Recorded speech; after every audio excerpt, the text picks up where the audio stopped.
네, 여러분 안녕하세요. 오늘 여러분과 함께 문학과 관련된 인문학으로 여러분들의 마음을 함께 나눌 씻으면서 강의도 하고 목회도 하는 김윤환이라고 합니다. 인사드리겠습니다. 제가 이제 오늘 여러분들과 함께 나눌 강의 주제는 시로 듣는 인문학 특강 중에 시에 깃든 가족 이야기입니다.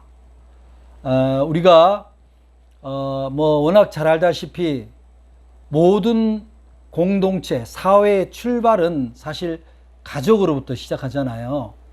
그래서 묻 시인들이 자기 시의 소재, 주제가 가족으로부터 출발하는 경우가 상당히 많습니다. 대부분 그렇죠.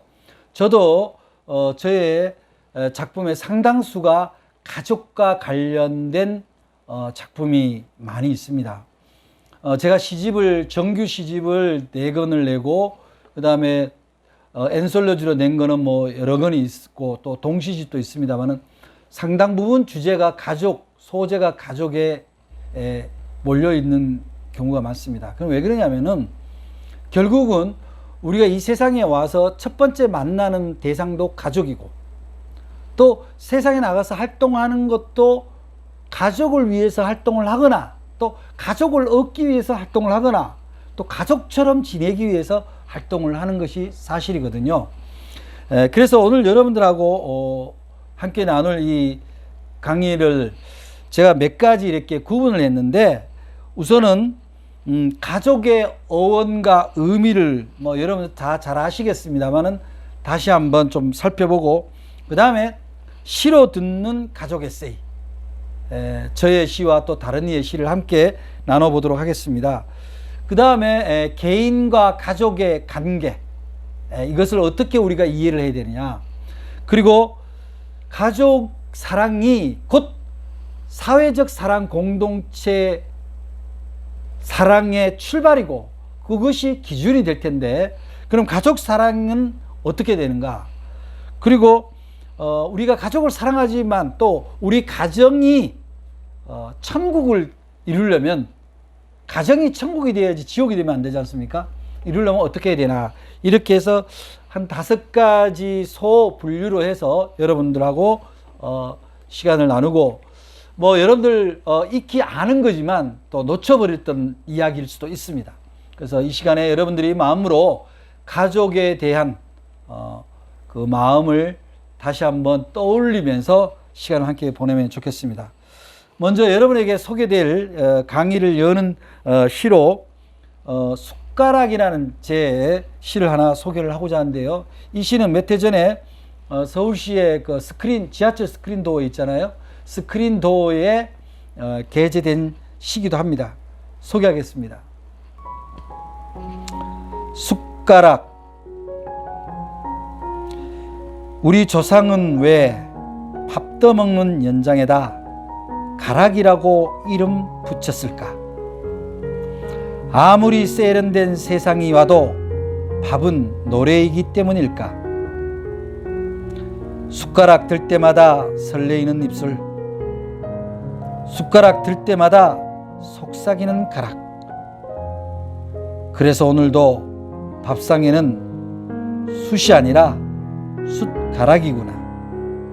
오순도순 함께 부르라고 가락이구나. 어느 날 제가 우리 아내가 또 아이들과 함께 식사를 하는데 문득 그런 생각이 드는 거예요. 숟가락, 젓가락. 우리 조상은 왜 음식을 먹는 도구에다가 가락이라고 이름을 붙였을까? 그런 상상을 해본 거죠. 그래서 밥은 노래다라고 할 때 밥은 뭡니까? 밥은 어쩌면 생명을 유지하기 위한 아주 필수 불가결한 시간이자, 또한 우리가 가져야 될 영양소를 갖는 시간이잖아요. 그런데 아무리 밥상이라 하더라도 거기에 어떤 마음의 안정감, 기쁨이 없다면 밥을 먹을 때 어려움이 있고 걱정이 되고 혼나고 그러면은 밥 먹는 일이 오히려 곤혹스러운 거죠. 그래서 우리가 밥상 공동체, 그러면 가족 공동체로 이야기를 할 때 밥상 공동체, 우리가 뭔가 함께 생명을 유지하기 위해서 나눈다는 것, 그것은 굉장히 중요한데 그것이 가락이면 좋겠다. 가락이면 좋겠다. 특히 그것이 가정에서 출발하면 좋겠다. 그런 마음으로 써본 작품이었습니다. 여러분, 가족이라는 어원, 패밀리, 혹시 알고 계세요? 제가 이제 알아본 바는 원래 라틴어로 패밀리아라는 단어가, 원어가 이제 영어로 패밀리가 됐는데, 원래는 이 라틴어의 첫 번째 출발 패밀리아가 아니고 원래는 패밀루스, 이거는 하인을 뜻하는 말이에요. 일하는 사람, 섬기는 사람, 그런 사람을 패밀루스. 그러니까 옛날에 어느 집에, 부잣집이나 건세가들의 집에 일하는 사람을 그 당시에는 다 패밀리우스, 가족처럼 생각했다라는 거죠. 그래서 그것이 이제 하나로 변해서 패밀리아는 일종의 집안, 가문, 그런 의미가 있고, 그 다음에 패밀리에는 이제 혈연 관계, 정말 오늘날의 가족 공동체, 그런 것에 의미가 있어서 이것이 이제 현대 영어로 패밀리가 되었는데, 사실은 이제 이렇게 되어 있지만 그 가족, 패밀리우스라는 이 언어 안에는 뭐냐면 어떤 가부장적 건세가 자기가 데리고 있는 모든 사람들을 먹여 살리는 그것을 책임질 때 우리 가족, 그런 의미에서 패밀리우스가 아니었나 이런 생각을 하게 되는데요. 오늘날에도 저는 이런 생각을 해요. 패밀리에서 모든 가족 구성원은 사실은 자기 가족을 섬기는 사람입니다. 부모는 자식을 섬기는 거고, 자녀는 부모를 섬기고, 형제 자매가 서로 섬기는 것, 이것이 패밀리, 즉 가족이라는 것, 종처럼 섬기다라는 의미를 온전하게 이해하는 것이 아니겠느냐, 그런 생각을 하게 됩니다. 오늘날 보면은 섬긴다는 것보다도 뭔가 모르게 요구하는 것이 많은 세대가 아닌가, 그런 아쉬움도 있습니다. 다시 한 번 더 이렇게 그 가족이라는 영어 이니셜로 어느 분이 이렇게 풀어놨어요. 가족, 패밀리 첫 번째 이니셜인 F는 father, A는 and, M은 murder, 그리고 I는 자기죠, 자신. 그 다음에 L은 love, 사랑. 그 다음에 마지막 Y는 you다. 그래서 father and mother, I love you. 그러니까 아버지, 어머니, 그리고 당신을 사랑합니다. 나는 당신을 사랑합니다. 그런 것으로서 이 패밀리 단어를 이해를 하는 것이 가족 공동체를 이해하는데 아주 유용하다. 그렇게 누가 얘기를 해서 제가 소개를 합니다. 우리가 잘 아는 우리 전통적인 유교 사상에서도 명심보강에 보면은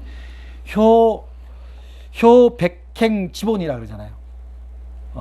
부모에게 효를 다하는 것이 모든 행동의 근본이 된다. 그래서 성경에서도 우리가 잘 아는 십계명 중에서도 사람에게 하는 첫 번째 계명이 내 부모를 공경하라. 그리하면 네가 이 땅에서 장수하리라. 그렇게 가르치고 있어요. 그만큼 가족에 대한, 특히 자기를 있게 한 부모에 대한 그 사랑이 없이는 가족 사랑을 하고 있다, 이렇게 보기가 어렵다는 거죠. 대부분 보면, 저도 어릴 때 경험해 보면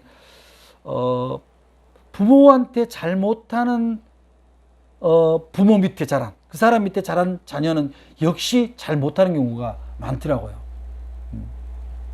그래서 그런 이 패밀리라는 이 어원, 또 이니셜로 본 가족, Father and Mother I love you, FAMILY, 여러분들이 이것을 잘 유념하면 좋겠다, 그런 생각을 합니다. 이제 시로 듣는 가족 에세이에서 첫 번째 시를 하나 소개를 할 텐데요. 박목올 시인, 여러분 잘 아시죠? 청록파의 박목올 시인, 이분의 시에 집에는 이라는 시가 있습니다. 소개해 드리겠습니다. 집에는, 박목올. 집에는 어머니와 어머니의 옥색 고무신, 훈훈한 안방에 은은한 미닫이,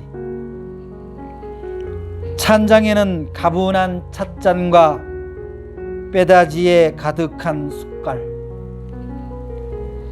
곱게 그을린 남비는 부엌에 푸푸 소리 부는 뜸지는 밥솥, 내 방에는 내 의자, 초록빛 의자, 책꽂이에 단정한 책들, 뜰에는 장미가지의 장미꽃, 바둑이는 제 버릇대로 집안을 서성거리고, 때가 되면 절로 불이 켜지는 집안에는 익숙하게 열리는 문과 낯익은 자리에 낯익은 물건들, 참으로 때가 되면 불이 켜지는 전등에는 환한 불빛과 안온한 방과. 이 시에는 뭐 특별하게 무슨 도덕적으로 가족이 어떻게 해야 된다라고 강요하지 않습니다. 그냥 어느 한 평범한 가정의 풍경을 그대로 시로 옮겨오는데, 마치 이 시를 대하는 독자도 그 집안의 풍경의 한 부분이 되어서 어느 한 가정에, 집안에 자기가 앉아 있거나 서 있는 그런 착각을 하게 되는 시입니다. 그런데 저는 이 시를 보면서 있을 것이 있는, 제자리에 있는 상태, 다시 바꾸어 말하면 모든 가족이 제자리에서 제 몫을 하고 모여야 될 시간에 모이고, 이것이 어쩌면은 집안이라는 풍경의 전형이 아니냐, 그런 생각을 하게 됩니다. 제가 언젠가 저희 시골에, 이제 제 고향이 경북 안동인데 시골에 이제 내려가서 형님 댁을 갔는데, 모처럼 이제 조카들하고 조카들이 이제 다 장성을 해서 뭐 대학 다니고 그럴 때, 지금은 다 결혼했습니다만, 그때 이제 애들한테 다 제가 전화를 해서, 얘들아 오늘 삼촌네하고 너네들하고 엄마 아버지랑 같이 밥 먹자, 삼촌이 맛있는 거 살게. 그래서 모여라 갔더니 우리 남자 조카애가 뭐라냐면, 아우 삼촌, 아우 어색해요. 그래. 아니 얘야 식구들끼리 밥 먹는데 뭐가 어색해? 그랬더니, 식구들끼리 밥 먹은 지 한 10년 된 것 같아요. 그래? 왜? 그래. 뭐 아버지 일찍 나가시죠, 그 다음에 제가 나가죠, 그 다음에 엄마 나가죠, 그 다음에 누나 나가죠. 나가는 시간이 다 각각이에요. 밥을 같이 먹는 거는 명절 때 친척들이 오거나 친척집에 갈 때밖에 없어요. 그리고 오늘 약속 있어요. 아, 그렇구나. 가족이 같이 따뜻하게 밥을 먹는 밥상 공동체가 각각 바빠서 허물어지고 있는 거예요.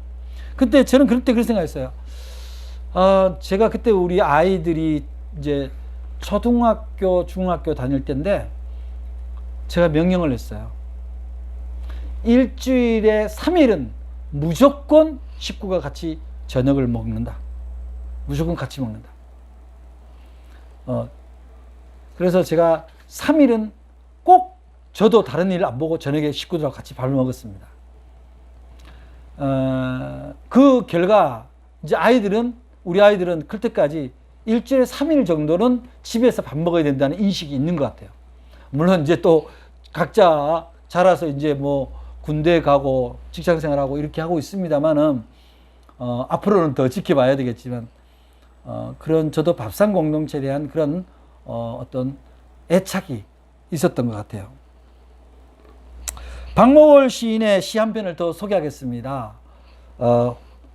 호명, 이름을 부른다라는 거죠. 호명이라는 시를 잠깐 소개하겠습니다. 호명, 박목월. 저는 당신의 아들, 어머님의 아들. 나의 기청을 울리는 당신의 불러주심. 당신이 저를 있게 하시고 당신의 열매로 저를 열매 맺게 하시는 당신의 그 간절하신 호명. 여러분들은 어린 시절 어머니가 부르시던 여러분의 이름, 그 부르시던 때를 기억하시나요?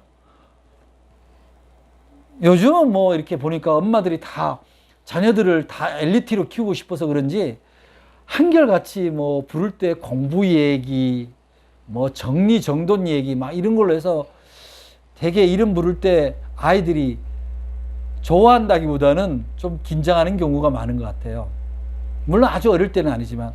근데 저희 어릴 때 이런 경우가 많았죠. 시골에서 자라니까 막 저 들이나 강변에서 놀다가 보면은 저녁이 되고 해가 어스름지고 그러면은 각 집집마다 이렇게 굴뚝에 연기가 싹 피어 올라갑니다. 그리고 해는 어스름집니다. 노을이 질 무렵에 되면은 누군가가 불러요. 동네마다. 뭐 윤다나, 철이야 이렇게 부르죠. 그러면 놀던 아이들이 하나 둘씩 집으로 돌아갑니다. 근데 그 중에 안 부르는 애들이 한두 명 있어요. 엄마가 어디 시장에를 갔든지 일을 하러 갔든지 늦게 왔을 경우에는 그럼 그 아이는 제일 늦게 들어가는 거죠. 해가 어두컴 져서 어두컴컴할 때. 저는 이제 그런 경험이 많아요. 저희 어머니가 그 안동 읍내에서 장사를 하셨기 때문에, 과일 장사를 했기 때문에 늘 엄마를 기다렸죠. 그런데 엄마를 기다리는데 문 앞에 늘 기다리고 있으면 멀리서 엄마가 윤나나 이렇게 부르죠. 그럼 눈물이 쑥 쏟아져요. 저는 더구나 막내인데. 그래서 그 어머니의 그 불러주시던 이름, 불러주시던 그 목소리, 그때를 생각을 하면은 지금도 뭉클해지는데, 여러분들은 여러분의 가족을 얼마나 불러요? 여러분의 어머니를 엄마하고 한 달에 몇 번, 일주일에 몇 번을 불러보시자고요. 여러분들의 아이들의 이름을 이렇게 다정하게, 그 아이가 우리 엄마가 사랑스럽다, 우리 아빠가 정말 사랑스럽다 라고 느낄 만큼 이름을 불러주냐고요. 야 김윤환 너 똑바로 안 해?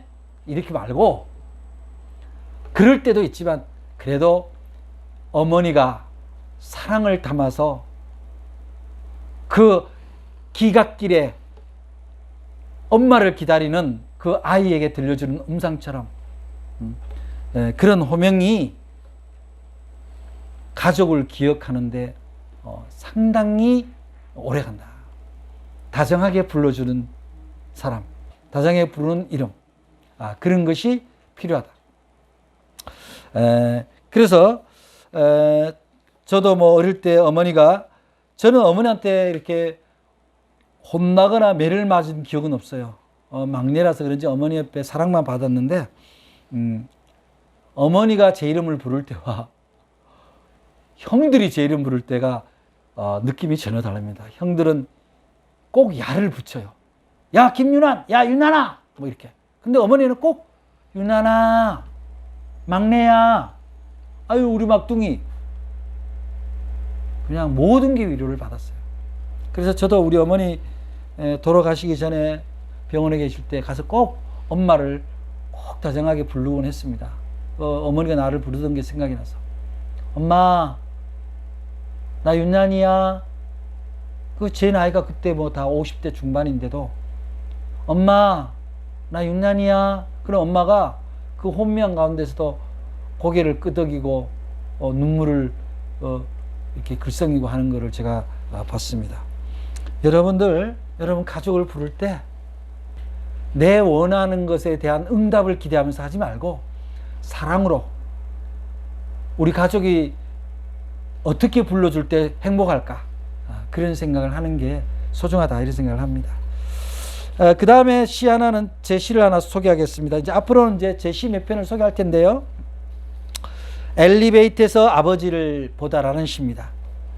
이 시는 제가 굉장히 어려울 때 쓴 시입니다. 한번 소개하겠습니다. 엘리베이터에서 아버지를 보다. 아파트 엘리베이터에서 어디서 많이 뵌 듯한 얼굴이 보였다. 흠칫 놀라 쳐다보니 아버지다. 공허한 음속으로 온 식구를 침묵의 도가니로 몰았던 내 생애 처음으로 무능과 비겁함을 느끼게 해준 아버지. 그의 얼굴이 내가 사는 아파트 엘리베이터 거울에 나타났다. 그 거침없는 독설에 응시로 대답했던 그가 20년이 지난 지금 다시 살아 내게로 왔다. 불현듯 그의 생전에 이르던 말 엘리베이터 안에 쟁쟁거린다. 무엇을 쫓아 산다는 것이 얼마나 피곤한지 아느냐. 그냥 세상 흐르는 대로 여기까지 온 것뿐이다. 나는 그것이 패자의 궁색한 변명뿐이라고 쏘아붙였지. 그의 침묵의 눈길이 한참 나를 쳐다보곤 12층에 닿자 그만 땡 하고 비켜섰다. 아빠다. 애들은 저녁은 먹었어. 세면전까지 따라온 그와 한참 눈싸움을 했다. 내 등 뒤에 선 아버지, 왜 제게 지금 오시는 겁니까? 그는 대답 없이 물끄러미 나를 쳐다볼 뿐이다. 20년은 전 그때처럼. 제가 이 시는 한 20년 전에 쓴 시 같아요. 저희 아버님이 작고하신 지가 40년이 됐고, 그 중간쯤인데, 이때 제가 출판사를 하다가 크게 어려움을 당해서 수억의 빚을 지고 힘들 때였어요. 그런데 그 초라한 나의 모습이 엘리베이터에 비치면서 제가 청소년기에 우리 아버지가 집안을 가난하게 하고 어렵게 했다라는 그런 아버지에 대한 원망, 무능, 그런 탓을 했던 그런 불경한 것이 기억이 떠오르면서 마치 엘리베이터에서 거울에 비친 내 얼굴이 아버지 얼굴이었어요. 제가 아버지한테 뭐라고 항변했을 때 아버지가 물끄러미 쳐다보시던 그 얼굴이 곧 저에게 있더라고요. 아주 엉터리가 아닌 이상 이 땅의 모든 아버지들은 참 가족을 위해서 고단하죠. 그러나 세상 일이 어떻게 자기 마음대로 다 됩니까? 다 뜻대로 되지 않아서 가족들이 힘들어할 때, 가족도 힘들지만 그것을 쳐다보는 아버지의 마음은 어땠을까? 아버지가 되고서야 그것이 깨달아지고 이렇게 시로 쓸 수 있었습니다. 여러분들, 오늘 여러분 아버지 계시면 아버지께 꼭 문안 전화를 드리기 바랍니다. 이제 아버지 시를 하나 소개했으니까 어머니 시를 또 하나 소개하겠습니다. 엄마의 기차라는 시입니다. 제가 먼저 시를 낭독하겠습니다. 엄마의 기차. 종착역을 찾지 못한 채 늘 달리기만 했다. 증기에서 디젤로, 다시 전기 엔진으로 바꾸어가며 달렸지만 번번이 정착역을 놓치곤 했다. 문득 끊어진 시간의 간이역.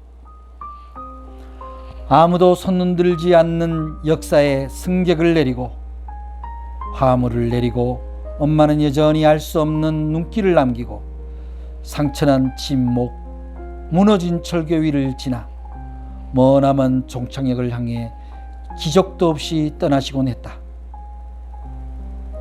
엄마의 기차는 왜 한 번도 정치하지 않았을까? 간이에게 국수 한 그릇도 드시지 않으시고 기적을 울리는 끈 한 번 당기지 않으셨을까? 엄마는 왜 당신의 종착역에서만 우리를 기다리시는 걸까?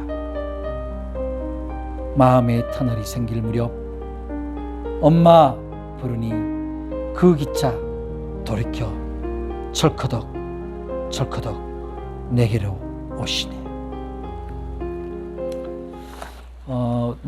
저희 세대의 어머니들은 대체로 그렇겠습니다만은 시골에서 힘들어서 가까운 읍내에 나와서 이제 생활을 하는 사람들은 대부분이 어려운 삶을 살았습니다. 그럼 남자들은 일거리를 못 찾았고 어머니는 그 식구들을 건사해야 하기 때문에 날품팔이라든가 또 행상을 하셔서 했는데 저희 어머니도 마찬가지였습니다.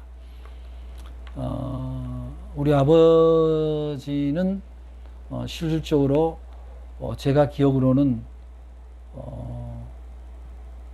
크게 경제적으로 기여했다기보다는 그저 묵묵히 옆에 있어 줬던 분이다 이런 생각이 들고, 어머니가 시장에서 노점상을 하시면서 저희 6남매를 키우셨는데, 이 시는 어머니가 이제 혈압으로 인해서 뇌졸중이 와서 하반신 마비가 왔습니다. 그리고 요양원에서 거하시다가 1년 만에 돌아가셨는데, 그래서 제가 거기를 왔다 갔다 하면서 어머니에 대한 시를 많이 썼는데, 그 중에 어머니 돌아가시기 일주일 전에 쓴 시입니다.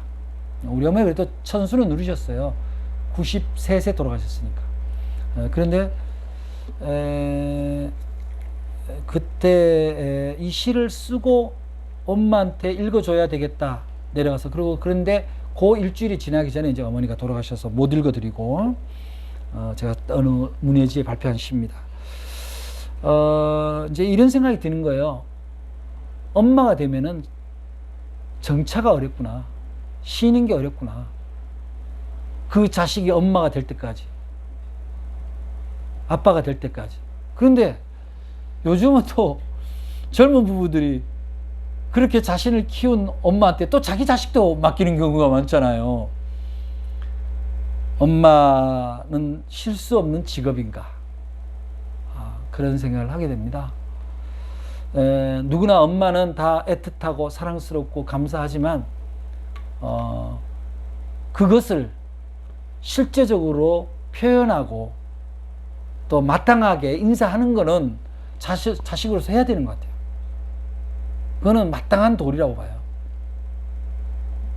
그래서 우리가 엄마의 간이역이 되어줘야 되고, 엄마의 정차역이 되어줘야 되고, 엄마의 울음을 울어주는 기적이 되어줘야 된다. 왜 엄마는 쉼 없이 가기만 해야 되는가? 여러분들도 한번 생각을 나눠봤으면 좋겠습니다. 이제 이어서 제가 연애시 하나가 있는데요. 하나 소개할게요. 이 시는 제가 26살 때 그 당시 첫사랑 여인에게 편지를 썼던 겁니다. 그것이 이제 이 편지를 쓰자 그 규수가 저한테 마음을 열어줬던 그 시이기도 합니다. 소개하겠습니다. 한글날 밤에, 10월 9일 한글날 밤, 나는 모국어보다 당신이 그리웠다. 시는 더 이상 사랑을 미워하지 못한다. 시는 그저 내 머리 위에 맴도는 수식에 여린 도구일 뿐, 더 이상 이 까무라치는 그리움을 노래하지 못한다. 제가 이 여인을 만나고 사랑의 열병에 빠졌습니다. 그래서 몇 차례 책을 빌려주고 돌려받는 명분으로 만나다가 어느 시점에 제가 프로포즈를 했고, 근데 프로포즈가 금방 응답되지는 않았습니다. 그러나 뭐 서로 소통은 있었죠. 왜냐하면 직장 동료니까요. 그래서 그러다가 제가 어느 날 이것을 꾹꾹 눌러서 편지를 써서 이 시도 함께 써서 전해줬더니 답장이 왔어요. 조금씩 천천히 가보자 이렇게. 그래서 교제를 했습니다. 정말 열렬하게 사랑했고 지금도 사랑하고 있습니다. 4년 연애하고 결혼했죠. 근데 저도 뭐 결혼을 하고 나니까 가난한 집안에서 제가 사실 공부도 독학으로 했고 또 직장 생활이 힘들어서 제가 출판사를 하고 홍보회사를 혼자 시작하겠다고 해서 결혼 초기에 시작을 해서 사실 미천도 없는데 그러니까 생활비도 제대로 못 갖다 주고 힘들었어요. 그러다가 회사도 이제 어느 정도 안정이 돼서 조금 돈을 모으기도 했는데 IMF가 오고 또 힘들어졌죠. 그러자 우리 집사람이 이제 유아교육을 전공을 했는데 그러니까 그동안 이제 저 뒷바라지 하다가 다시 이제 어린이집에 이제 말하자면 보조교사, 기간제 교사로 이제 처음에 출근을 시작을 했어요. 왜냐하면 제가 생활비를 못 갖다 주니까 힘들어서. 그런데 어느 날 봄에 했어요. 봄에 뭐 저는 집에 있지만 뭐 사무실도 다 망해서 없어졌으니까 그래서 뭐 어떻게 될 줄 모르고 있을 텐데 아내가 출근을 하는데 늦었어요. 근데 제 둘째가 막내가 그때 막 돌이 지났습니다.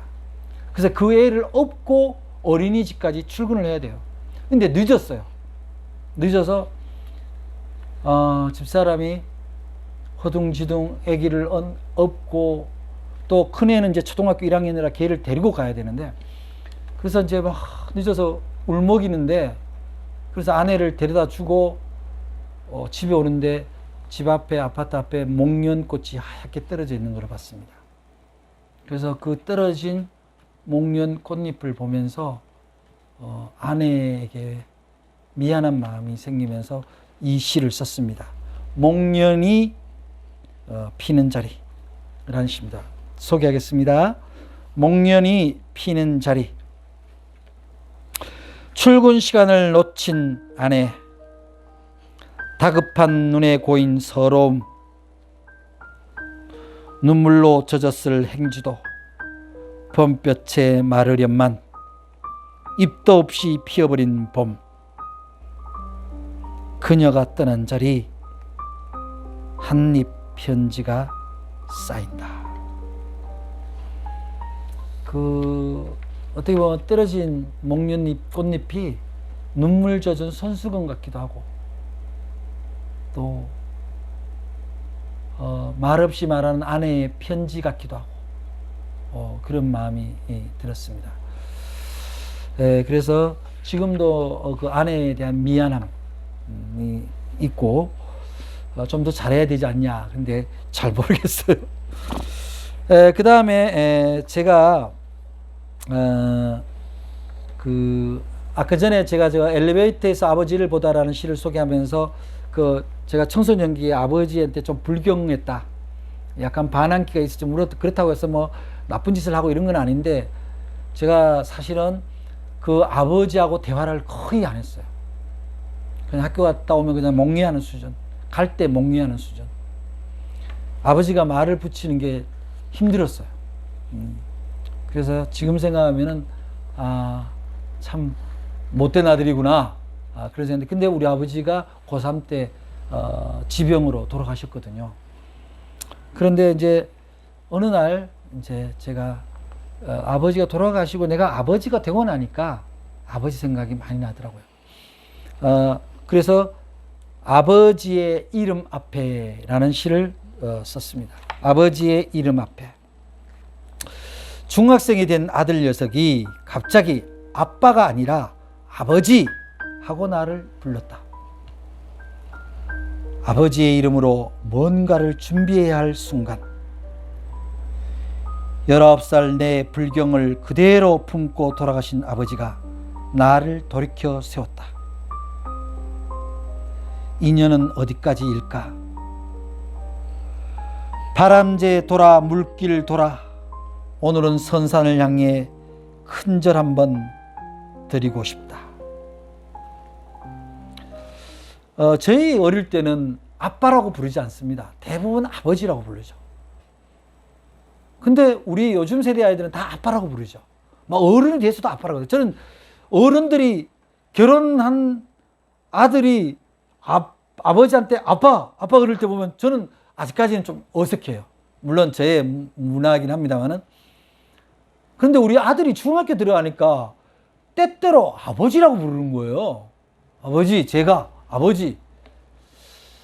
그리고 평소에는 말을 편하게, 아빠 할 때는 편하게 하다가 아버지 할 때는 뭔가 묵직한 느낌이 오는 거예요. 근데 우리 아들이 처음으로 아빠에서 아버지라고 부를 때 우리 아버지, 내가 아버지를 불렀을 때 그때 시간으로 확 돌아간 거죠. 그러면서 내가 청소년기, 사춘기에 아버지한테 그렇게 다정다감한 아들이 못 됐던 것, 그런 것이 참 우리 아들 보는 데서 미안하더라고요. 그래서 인연은 어디까지일까? 바람제 돌아 물길 돌아 오늘은 선산을 향해 큰절 한번 드리고 싶다. 뭐 아버지에 대한 용서를 구하는 마음으로 쓴 거죠. 자, 이렇게 해서 이제 우리가 가족에 대한 시를 좀 나눠봤는데요.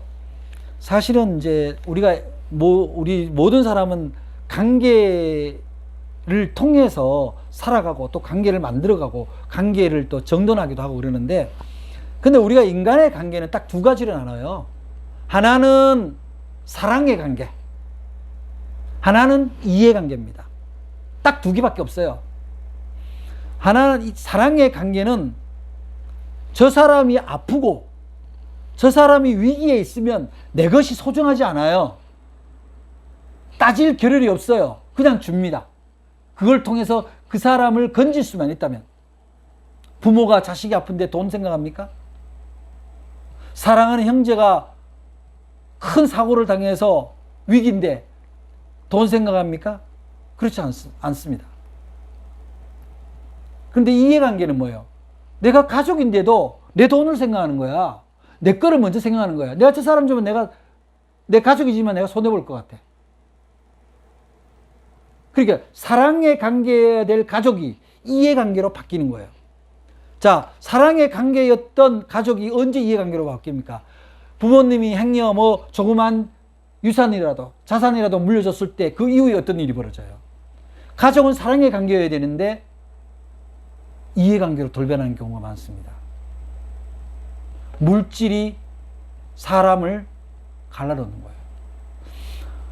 적당한지 모르지만 저희 아버지는 재산을 안 남기셨어요. 하나도 안 남기셨어요. 우리 가족은 너무나 행복해요. 우리 형제들은. 저희 형님이 얼마나 지혜로우시냐면은 어머니가 돌아가셨어요. 그러니까 각자 아들, 딸들이 조의금들이 다 들어오고 이제 장례 비용을 다 정산을 하고 남았습니다. 돈이.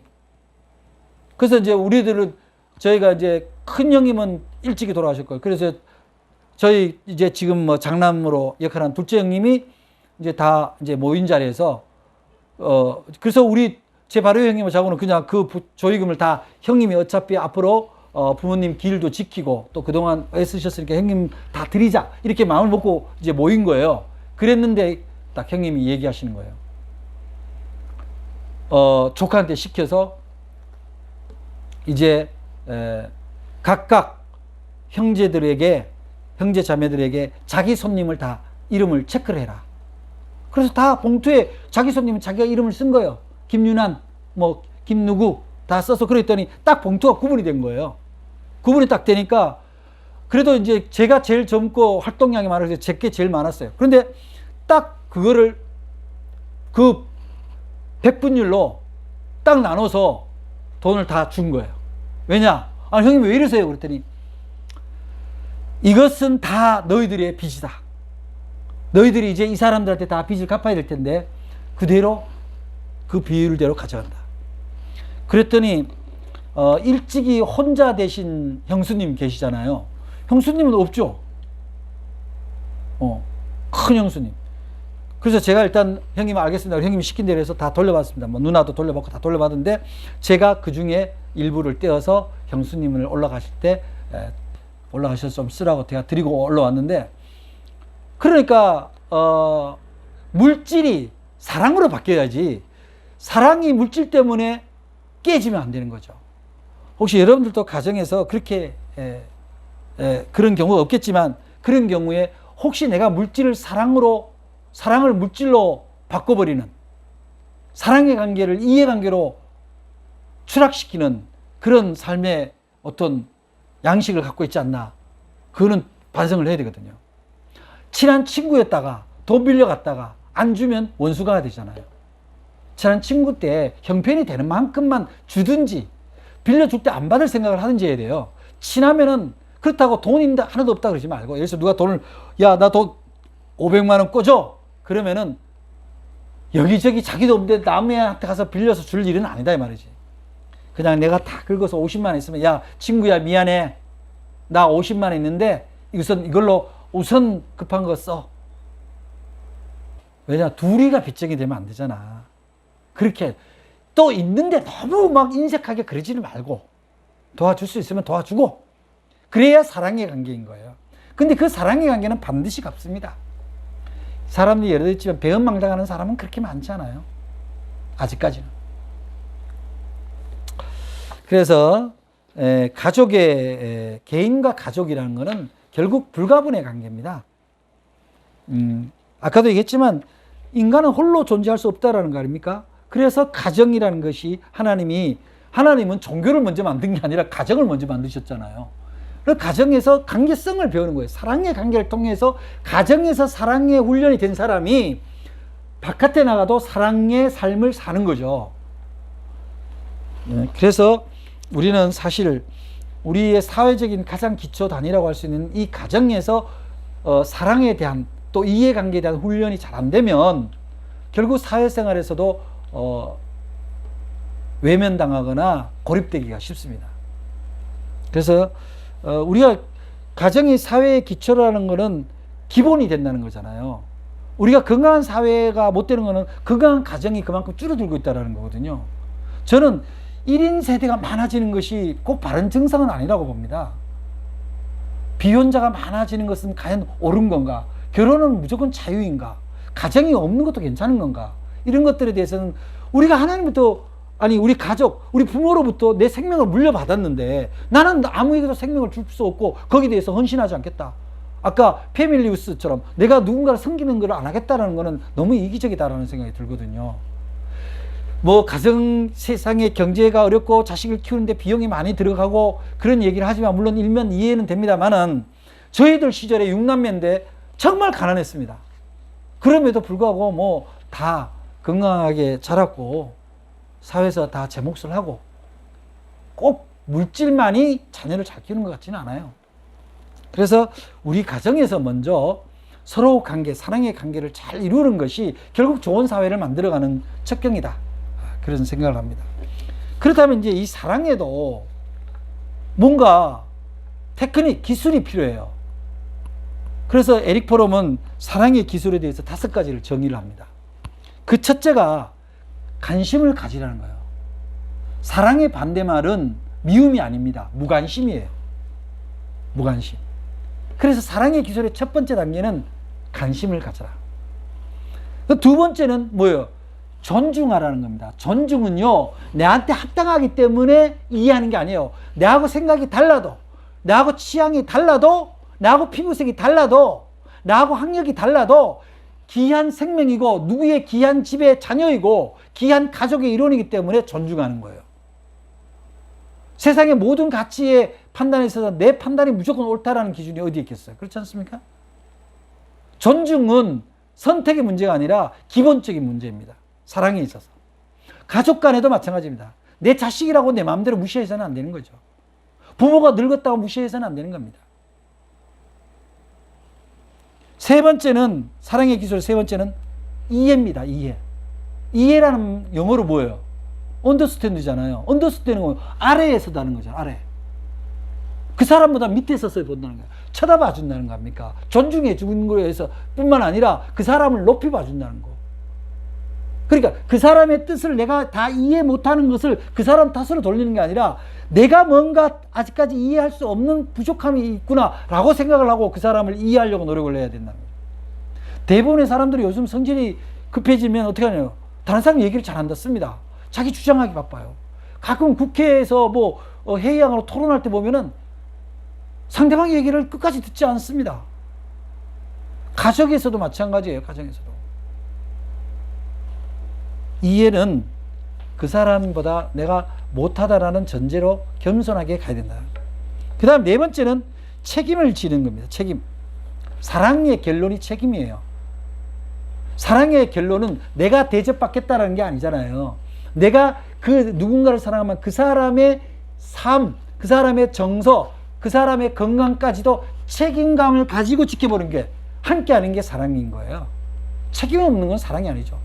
그래서 옛날에 뭐 연애에다가 혼전에 뭐 이렇게 같이 뽀뽀하고 여행을 하면은 꼭 나오죠. 이제 나 책임져. 사랑의 결론은 책임이다. 여러분이 가족을 사랑한다면은 여러분이 가족에 대해서 책임지는 마음이 흐려지면 안 돼요. 어떤 상황이든지. 그리고 다섯 번째가 이제 사랑은 받는 게 아니고 주는 거라고 대중가요 가사도 있잖아요. 사랑은 그야말로 give and take, 주는 만큼 받는 게 아니라 주고 또 주고예요. 주는 게 기쁨이 돼야 되는 거죠. 그게 사랑의 기술이에요. 주는 게 기쁨이 되는 건 어떻게 가능하냐면은 내가 무언가를 줄 때 저 사람이 웃는 미소, 기뻐하는 표정, 그 마음이 나한테 기쁨으로 느껴져야지 내가 줬으니까 이만큼 돌아오는 거를 전제로 하면 그건 거래잖아요. 가족 간에 거래를 하는 건 아니잖아요. 그래서 사랑은 주는 거예요. 우리 왜 여러분들 자녀 있잖아요. 자녀 생일 때 된다든지 무슨 행사가 있을 때 선물을 삽니다. 사면 그 선물 살 때부터 마음이 미소가 머금어지고 설레잖아요. 왜 그래요? 그 아이가 기뻐할 거, 이것을 받고 좋아할 걸 생각하니까. 주기도 전에 마음에 기쁨이 오는 거예요. 그런 것처럼 사랑은 주는 것이다. 그래서 에릭 포럼의 사랑의 기술이 첫 번째는 여러분의 가정에서, 여러분의 가족에게서 나타나야 된다. 관심을 갖고 존중해주고 이해해주고 책임을 지며 주기를 아까워하지 않는 이 사랑의 기술이 있을 때 그 가정이 천국이 된다는 거예요. 그래서 가정 행복을 지키려면 세 가지가 필요한데, 이건 뭐 제 얘기가 아니고 미국의 제임스 해치 교수가 한 얘기입니다. 세 가지 원칙 먼저. 우선은 대화를 해라. 입을 열어라. 오픈 마우스. 그 다음에 두 번째는 귀를 열어라. 오픈 이어. 그 다음에 함께 계획을 세워라. make a schedule. together make a schedule. 말하자면 함께 서로의 삶의 계획을 나누라면서. 내 인생 내가 알아서 할게. 그렇게 하기보다는 물론 자기가 책임질 거 책임지지만 그래도 함께 대화하는 게 중요하다.